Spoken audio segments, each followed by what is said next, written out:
quero dizer para vocês que me sinto muito privilegiado pelo convite que me foi feito para estar aqui, encontrar colegas, amigos e também participar desse grande encontro que envolve não somente pastores, mas também anciãos. Eu tenho uma profunda apreciação pelos anciãos, porque se não fosse talvez pelos anciãos que eu tive, que me ajudaram quando eu comecei no ministério e depois, talvez eu não estivesse aqui hoje. Os anciãos são aqueles que de fato seguram a igreja, porque o pastor não pode estar na igreja todo dia, nem todas as igrejas têm um pastor apenas. Então o ancião de fato é o pastor da igreja na maioria das vezes. Eu sou muito feliz por estar com vocês, tenho um profundo carinho, uma profunda apreciação pelos anciãos com os quais eu trabalhei. E tenho certeza que vocês são o braço direito do pastor de vocês. Que Deus continue abençoando vocês. Quero dizer também que o maior privilégio aqui é meu de estar aqui ouvindo as palestras e os devocionais. Eu tive o privilégio aqui de manhã de ouvir o Dr. Amin, que foi meu professor no bacharelado de teologia e que exerceu uma grande influência na minha vida espiritual, minha vida intelectual. Pude ouvir depois a doutora Joan Davidson e logo depois, em seguida, vocês vão ouvir o Dr. Richard Davidson, que foi o meu orientador no doutorado. Então, pequeno aqui sou eu, e estou aqui para aprender, apreciei muito o que ouvi até aqui, e tenho certeza que todos nós vamos nos enriquecer com este encontro, e vamos sair daqui mais motivados e mais preparados para continuar avançando, pregando o Evangelho, concluir a tarefa que Deus nos confiou para que Jesus volte muito breve. Eu quero falar para vocês nessa manhã um pouquinho sobre Daniel, de fato as minhas falas aqui serão sobre o livro de Daniel. Não vou falar tanto sobre os cálculos proféticos de Daniel, porque quando a gente pensa em Daniel, nós pensamos nas 2.300 tardes e manhãs, nos 3 anos e meio, nos 490 anos, né? É um livro que evoca o nosso senso matemático. E vamos falar um pouquinho sobre isso também, mas o foco vai ser na mensagem de Daniel, na teologia de Daniel. E eu quero começar mencionando algo que eu ouvi numa entrevista de um grande escritor não faz muito tempo, o escritor colombiano José Garcia Marques, que é um prêmio Nobel de literatura, e ele escreveu um livro muito importante chamado 100 anos de solidão. E na entrevista que ele deu a um repórter, ele disse que ele levou 6 meses para formular a primeira sentença, a primeira frase do seu livro. Somente depois que ele tinha a primeira frase na cabeça, é que ele conseguiu escrever o livro. E ele diz mais, na primeira frase do livro estava o livro inteiro. Então a primeira frase, as primeiras palavras de um livro são muito importantes. Vamos à Bíblia. Qual é a primeira frase da Bíblia? Primeiro verso da Bíblia. No princípio criou Deus os céus e a terra. E nós poderíamos dizer que a mensagem teológica central, fundamental da Bíblia, está contida nesta declaração. Gênesis 1:1. Aquilo que nós fazemos com este primeiro verso, nossas convicções a respeito desse verso decidem as nossas convicções a respeito da Bíblia toda. Se a gente derrubar este verso, nós destruímos toda a Bíblia. Mas como o assunto aqui é Daniel, vamos abrir a Bíblia em Daniel. Vamos ver como Daniel começa o seu livro. Como Daniel começa o seu livro. Qual é a primeira sentença? Qual é a primeira declaração de Daniel quando ele começa a sua mensagem neste livro tão importante para nós, adventistas do sétimo dia? Toda a Bíblia é importante, mas Daniel tem uma importância especial. Ele diz que no 3º ano do rei Joaquim, rei de Judá, Nabucodonosor, rei da Babilônia, veio a Jerusalém e a sitiou. E o Senhor entregou Joaquim, rei de Judá, nas suas mãos, com alguns dos artigos da casa de Deus, que ele levou para a terra de Sinear, para a casa do seu Deus. E ele trouxe os utensílios do templo e os colocou na casa do seu Deus. Que forma estranha de começar um livro tão importante como Daniel, não é verdade?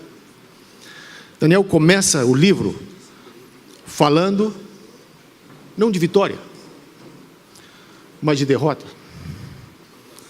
Nabucodonosor foi a Babilônia, foi a Jerusalém, derrotou a cidade, destruiu o templo, pegou parte dos utensílios sagrados do templo, trouxe para a terra de Sinear e colocou na casa do seu Deus. Existe coisa mais profunda em termos de derrota? Como que alguém como Daniel começa um livro tão importante com essas palavras? Se eu fosse escrever o livro de Daniel, eu acho que eu escreveria diferente. Não sei quanto tempo Daniel parou para pensar, para escrever essa primeira frase, esse primeiro verso de Daniel. Mas a primeira impressão que a gente tem quando começa a ler o livro é de derrota. Vitória das forças do mal sobre as forças do bem. Nabucodonosor, o rei de Babilônia, venceu Jerusalém. E na mentalidade da época, quando isso acontece, na cabeça das pessoas é muito claro. Se Nabucodonosor venceu Judá, é porque o Deus de Nabucodonosor é mais forte do que o Deus de Judá. Mais do que isso, as próprias peças, os utensílios do templo agora são tirados de Jerusalém e trazidos para a Babilônia e colocados na casa do Deus de Nabucodonosor. Mas nem sempre as primeiras impressões são verdadeiras. Quando a gente continua lendo um pouquinho mais à frente, os próximos versos de Daniel, o profeta vai dizer que isso aconteceu porque Deus entregou Jerusalém nas mãos de Nabucodonosor. E a partir desse momento, tudo que acontece, tudo que é narrado no livro de Daniel, está sob a soberania de Deus. Esse é um dos grandes temas de Daniel.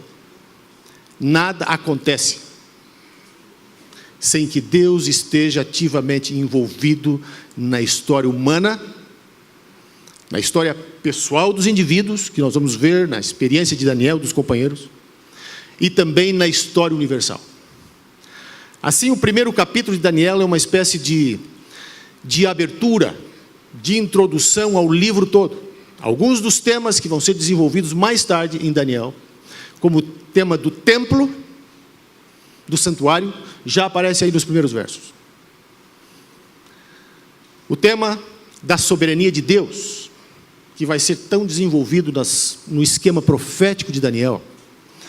Deus, como aquele que coloca reis e que tira reis, já está claramente expresso aí. Ao mesmo tempo, aquilo que vai acontecer, que está descrito no capítulo 12 de Daniel, já está antecipado no capítulo 1, porque o capítulo 1, ele termina de forma muito interessante. No último verso do capítulo 1, se vocês olharem na Bíblia, tem uma informação que diz assim: Daniel permaneceu lá na corte de Babilônia até o 1º ano do rei Ciro. Aqui é uma luz que se acende lá no fundo do túnel. Há uma situação de cativeiro, aqueles jovens hebreus estão na corte babilônica. Aparentemente a situação é de derrota e de fracasso, mas Ciro vai vir. E Ciro na Bíblia é o libertador. Isaías anunciou que Ciro viria para libertar. Ele é inclusive chamado de ungido de Deus, que é a palavra Messias no Antigo Testamento. Aqui no capítulo 1 já tem uma antecipação daquilo que vai ocorrer na história universal. Na história pessoal, na história particular, na história limitada de Israel, na corte babilônica. Nós já temos um vislumbre do que vai ocorrer na história universal, no desfecho do grande conflito. E assim, meus queridos, o livro de Daniel, embora se abra de uma forma que para muitos ou alguns pode ser uma forma um tanto negativa, mostrando uma derrota, ele termina com vitória. Notem que Nabucodonosor é descrito aqui como levando os utensílios do templo para a terra de Sinear. Sinear é a palavra bíblica utilizada em Gênesis 10 e 11 para a região da Babilônia. A Torre de Babel foi construída na terra de Siniar. O rei Nimrod, descrito no capítulo 10, é um rei de Siniar. Siniar, Babilônia, depois na Bíblia, vai assumir essa dimensão tipológica que representa as forças que se opõem a Deus. Portanto, o livro de Daniel mostra de forma muito clara, já no primeiro capítulo, os desdobramentos do grande conflito entre o bem e o mal, da luta entre Babilônia, representado pelos poderes do mundo, e Deus, que é representado por Daniel, os companheiros dele, e aquilo que Deus opera através de Daniel e seus companheiros, e do povo de Deus que está agora no exílio. Então, o capítulo 1, ele é uma espécie de abertura, uma espécie de introdução ao livro. Mas o livro de Daniel tem uma estrutura literária muito, muito interessante, que nós chamamos de estrutura em V, alguns chamam de estrutura quiástica, ou seja, a primeira sessão do livro, ela é um paralelo com a última sessão. A segunda sessão é um paralelo com a penúltima, e assim vai até que nós chegamos no centro do livro. O Daniel tem uma estrutura mais ou menos assim. E tendo em mente essa estrutura, pode ser muito útil para a gente interpretar e entender Daniel. O capítulo 1 de Daniel está em paralelo com os capítulos 10 a 12. 10 a 12 é a última sessão do livro. Última sessão. Tem a profecia, tem a oração de Daniel, a visão de Daniel, de Miguel no capítulo 10, que depois é seguida da luta entre os reis do norte e do sul no capítulo 11, e finalmente capítulo 12 com aquela síntese quando Miguel se levanta para salvar o povo. Esses 3 capítulos são uma unidade literária em Daniel. E esses 3 capítulos estão em paralelo com o primeiro capítulo. Há várias correspondências literárias entre o capítulo 1 e os capítulos 10 a 12. Apenas no capítulo 1 e nos capítulos 10 a 12 aparece a figura de Ciro. No capítulo 1 menciona-se os sábios, que são Daniel e seus companheiros. Foram encontrados 10 vezes mais sábios do que os demais sábios de Babilônia. Somente no capítulo 11 e 12, os termos sábio, sabedoria vai aparecer novamente, mostrando então esta correspondência literária. Então há uma estrutura, há um paralelismo. O capítulo 2, que nós conhecemos muito bem, a história do sonho de Nabucodonosor, é uma descrição da história humana, numa série de impérios, culminando com o reino de Deus. E os 4 metais da estátua, 4 materiais da estátua que culminam finalmente na pedra que vem representando o reino de Deus. Este capítulo tem um paralelo entre os capítulos 7 ao capítulo 9. O capítulo 7 é a história do mundo representada nos 4 animais, que culmina com o Filho do Homem recebendo o reino de Deus. O capítulo 8 é a história do carneiro, do bode, finalmente a purificação do santuário. O capítulo 9, que é uma expansão de alguns aspectos do capítulo 8. Mas capítulos 7 a 9, eles estão em paralelismo com o capítulo 2. Isso nós temos em Daniel, e nós chamamos a isso de princípio de recapitulação. Nessas profecias de Daniel e também de Apocalipse, frequentemente é dada uma profecia que depois ela é recapitulada.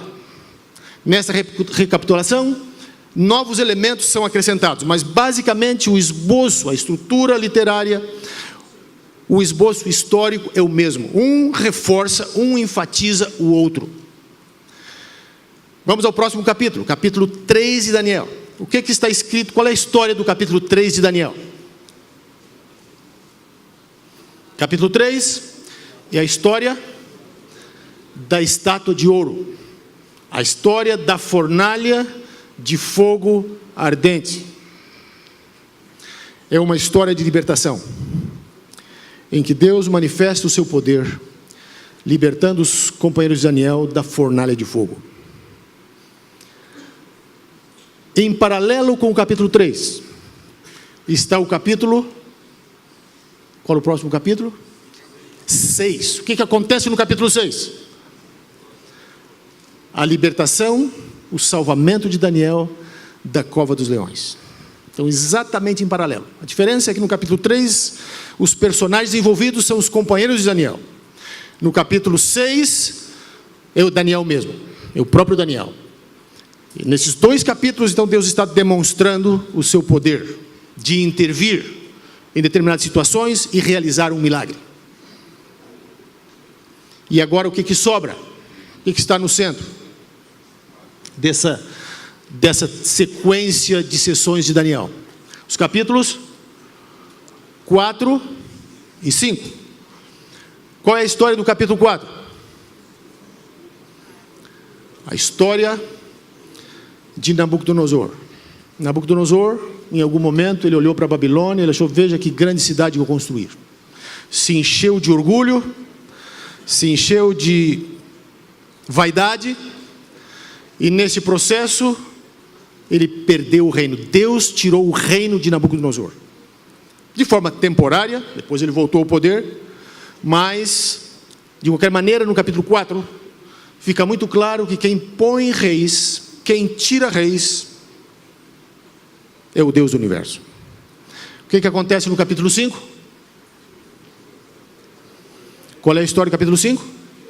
Belsazar, a escrita na parede. Belsazar toma os utensílios do templo e leva para o palácio, e ali ele faz uma festa, profanando os instrumentos sagrados. De uma certa maneira, Belsazar, ele está antecipando aquilo que a ponta pequena vai fazer em relação ao santuário celestial, no contexto de Daniel capítulo 8.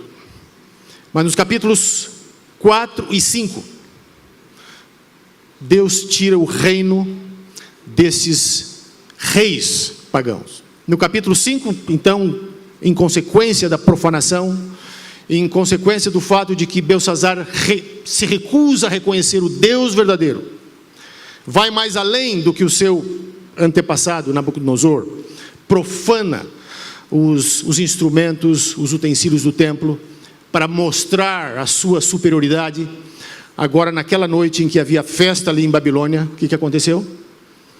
Deus tirou o reino de Belsazar. Então, no capítulo 4, Deus tira o reino de Nabucodonosor. No capítulo 5, Deus tira o reino de Belsazar. Então, esses 2 capítulos, do ponto de vista teológico, eles são o centro do livro de Daniel, de uma certa perspectiva. Porque eles mostram que o Deus dos céus é o soberano do universo. Embora os reis pagãos, os monarcas gentios pensem que eles têm poder, embora Nabucodonosor pensasse que o poder que o levou a derrotar Judá veio dos seus deuses ou dele próprio, embora Belsazar pensasse que ele tinha poder sobre os utensílios do templo e podia fazer o que ele quisesse com os vasos sagrados, Deus demonstra que acima dos detalhes da marcha histórica de seres humanos, Deus está no poder. E é de fato esse conceito da soberania de Deus, dirigindo a história humana, que agora está expressa em todo o quadro profético de Daniel. Nós temos a mesma coisa agora em essa mensagem em Daniel 2, Daniel 7, Daniel 8, 9 e Daniel 10 a 12. O livro de Daniel, então, ele é completamente tomado por esse conceito da soberania de Deus. Deus está no controle da história. Embora a gente olhe ao redor, às vezes, ao ver os eventos da história humana, os eventos da história pessoal, e às vezes a gente pode até se perguntar onde está Deus em tudo isso. O livro de Daniel nos diz que Deus está presente. Às vezes nós não o percebemos da forma como a gente gostaria de perceber, mas Deus está no comando da história. Esta é a grande mensagem do livro de Daniel. Este é o centro teológico do livro. Mas tem alguns temas em Daniel que são importantes a gente ter em mente, porque eles nos ajudam a entender algumas coisas importantes quando a gente estuda o livro de Daniel. O primeiro ponto que eu falei para vocês já é o ponto da recapitulação. As profecias em Daniel, elas são recapituladas. Capítulo 2, capítulo 7, capítulo 8, aquele grande esquema profético do capítulo 11, que vai culminar no capítulo 12, um repete o outro, um amplia aspectos do outro. É muito importante a gente ter em mente isso, porque hoje nós estamos enfrentando muitos desafios em alguns lugares do mundo, com pessoas apresentando interpretações pessoais, particulares, idiosincráticas, digamos assim, do livro de Daniel, especialmente do capítulo 12. Alguns vão no capítulo 12 e tomam aquelas profecias de tempo ali para dizer que são tempos que vão ocorrer no final da história humana, jogando então um tipo de futurismo em Daniel, que não é a interpretação adventista, não é a forma como o livro de Daniel articula a sua mensagem. Alguns outros vão para Daniel capítulo 11, os últimos versos do livro, 40 a 45, aquele confronto final entre o rei do norte e o rei do sul, e finalmente o ataque ao Monte Santo. Há pessoas por aí hoje falando que aquilo ali é um confronto entre o Islã e o cristianismo, porque essas pessoas não entendem que há um paralelismo, que há uma recapitulação. O capítulo 11, ele basicamente recapitula o capítulo 8, que é uma recapitulação do 7, e que por sua vez recapitula o 2. Quando nós entendemos esse modelo, essa recapitulação em Daniel, isso nos protege de algumas interpretações idiosincráticas do livro. Eu vou falar mais sobre isso no final, amanhã, na minha última fala aqui. O livro de Daniel também ele é muito importante do ponto de vista ético.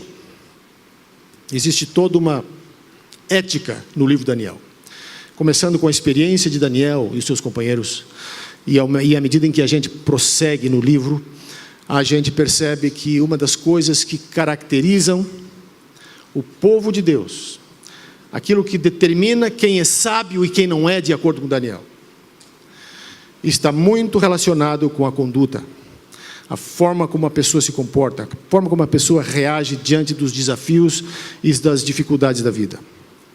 Nós começamos já no capítulo 1 de Daniel.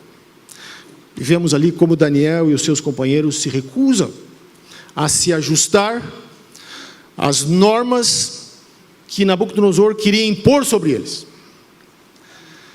Eles não se venderam para a política do palácio. Eles pediram uma comida diferente. E de fato, a comida diferente que eles pedem é a dieta da criação. Quando eles pedem legumes e sementes, e aquelas palavras que aparecem ali, são palavras que só aparecem em Gênesis capítulo 1. Ali eles estão fazendo uma reafirmação da sua convicção de que o Deus Criador está com eles. E que se sabedoria virá de algum lugar, só pode vir de Deus. E nós, obviamente, conhecemos a história.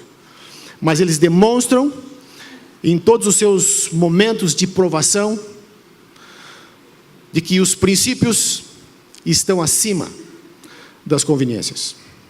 Nós vemos isso no capítulo 3, quando os 3 hebreus se recusam a se dobrar diante da estátua. Nós vemos a mesma história no capítulo 6, quando Daniel se recusa a interromper o seu programa devocional. Ele continua orando, normalmente, apesar do decreto, ele continua orando. Então esse elemento ético em Daniel é muito importante. E ao mesmo tempo ele é uma antecipação, é de fato uma tipologia daquilo que será da experiência do povo de Deus no final da história humana. Porque o capítulo 11, quando fala da perseguição do povo de Deus, o capítulo 12 também menciona e descreve o povo de Deus como os sábios, aqueles que levam muitos à justiça. Então o povo de Deus é um povo que deve se caracterizar por padrões éticos diferentes dos padrões do mundo. Isto é muito claro. Eles têm uma maneira diferente de ver a vida, é uma diferente cosmovisão, diferente maneira de ver o mundo. Um outro ponto importante, um outro elemento, um outro tema que emerge no livro de Daniel com muita frequência, e às vezes a gente não presta muita atenção nisso, porque nós estamos tão focados, e talvez até mesmo obcecados, com os cálculos proféticos, que são importantes, claro que são importantes, mas nós esquecemos de outros elementos. Um dos elementos que mais aparece em Daniel é a teologia, é o tema da oração. Nos momentos mais difíceis, nos momentos de crise, quando de fato Daniel não sabia o que fazer, quando parecia que tudo estava perdido, ele dobrava os joelhos e orava. Capítulo 1, capítulo 2, quando o problema da visão foi dado e ele não sabia como interpretar, o que ele fez? Ele orou a Deus. Capítulo 6, ele continuou orando, apesar dos problemas e das dificuldades que o decreto apresentaria para ele. Capítulo 9, ele começa a estudar Jeremias, ele percebe que o tempo da libertação do povo se aproximava. O que ele faz? Ele ora. E é interessante que a oração do capítulo 9, ela é uma oração de confissão, em que Daniel derrama o seu coração a Deus, e ele faz uma confissão específica dos pecados do povo. Uma das mais profundas orações que nós encontramos na Bíblia.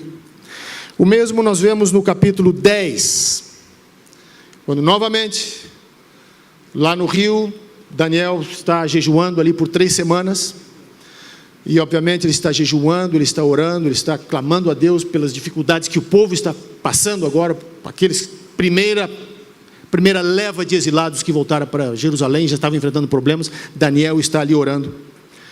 E assim, meus irmãos, amigos, Daniel tem uma profunda teologia da oração. Daniel é um tipo, de certa forma, os seus companheiros do povo de Deus no final da história humana. Daniel é chamado de sábio, e seus companheiros também, não primariamente pelo conteúdo intelectual daquilo que eles conheciam, não por causa do elemento cognitivo, porque eles tinham informações demais na cabeça, mas eles são chamados de sábios, porque eles se relacionavam com Deus da forma correta.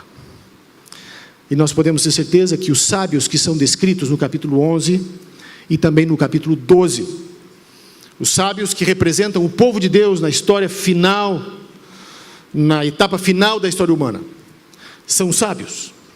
Esse é um termo muito importante que aparece várias vezes em Daniel, capítulo 1, capítulo 11 e 12. São sábios, não primariamente pelo conteúdo ou pela quantidade de informações que eles podem armazenar na cabeça, mas porque eles têm um relacionamento correto com Deus, porque eles sabem que é Deus quem pode ajudá-los nos momentos de crise. Assim, meus queridos, o livro de Daniel tem esses temas que são fundamentais, são importantes. Por agora, o que eu quero deixar bem claro para vocês é que Daniel tem essa estrutura literária, porque isso é importante para o que a gente vai ver depois. Tenham em mente essa estrutura, esses paralelismos entre as diferentes sessões, diferentes capítulos de Daniel. Tenham em mente que o tema central de Daniel é a soberania de Deus. Deus, aquele que tira reis, que põe reis. Deus que é o soberano não somente da história humana, mas também da vida pessoal do seu povo, dos seus filhos. E finalmente, tenhamos em mente que cada capítulo de Daniel, ele começa mencionando um rei. Começa com Nabucodonosor no primeiro capítulo, segundo capítulo novamente Nabucodonosor, terceiro capítulo aparece Nabucodonosor de novo, quinto já aparece Belsazar, sexto aparece Dario, sétimo e oitavo Belsazar, e assim, cada capítulo de Daniel começa mencionando um rei pagão, com uma exceção. O último capítulo, o capítulo 12, menciona Miguel, o grande príncipe.